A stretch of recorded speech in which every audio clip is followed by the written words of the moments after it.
As King Charles and Queen Camilla celebrate their 19th wedding anniversary, the day is also marked with a touch of sorrow.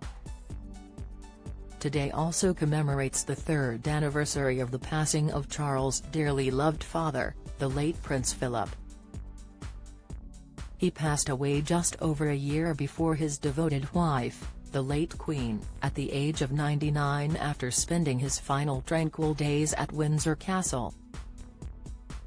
Until his last moments, he maintained his playful spirit, sharp wit, and mischievous sense of humor.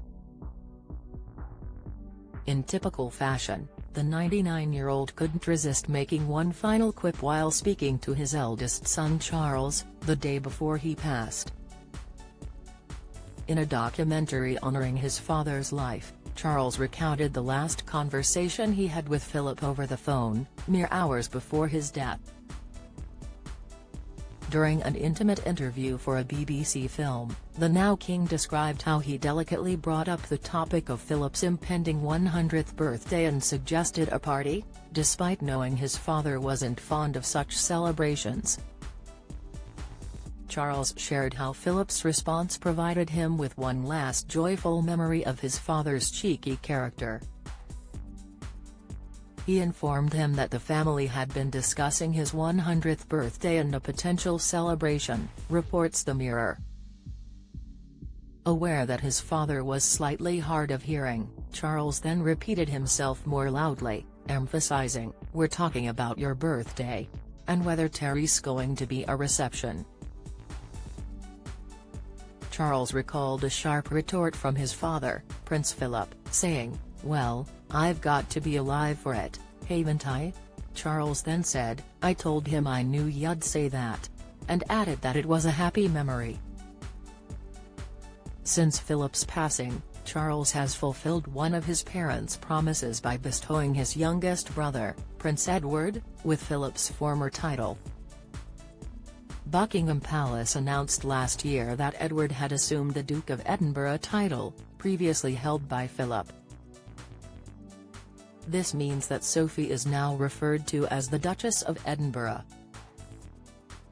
It was widely known that Edward was destined to become the Duke of Edinburgh, following a promise made by the late Queen and Philip on his wedding day in June 1999. Philip's wish for Edward to inherit the title was a nod to his son's long-standing dedication to the Duke of Edinburgh's award, a youth scheme which is one of Philip's most significant legacies. Join the Daily Record WhatsApp community.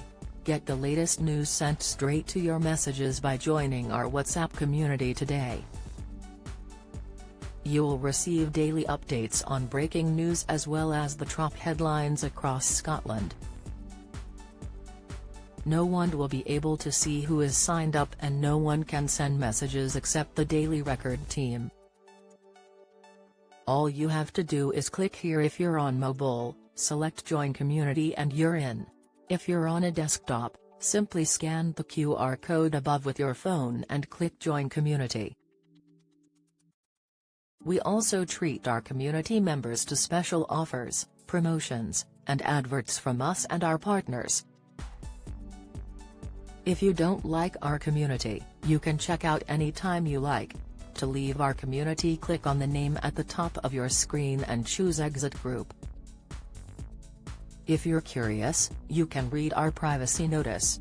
In a recent interview with Alan Titchmarsh to celebrate his 60th birthday, Edward commended his late father for being brilliant with people even if it sometimes didn't necessarily come across that way.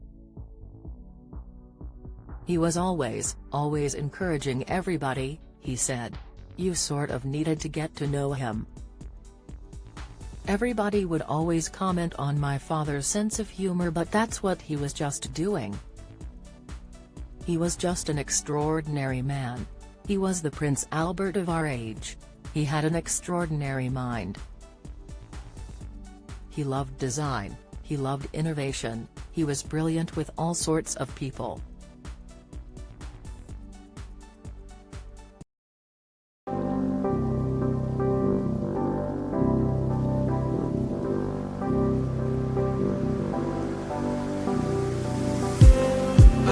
Just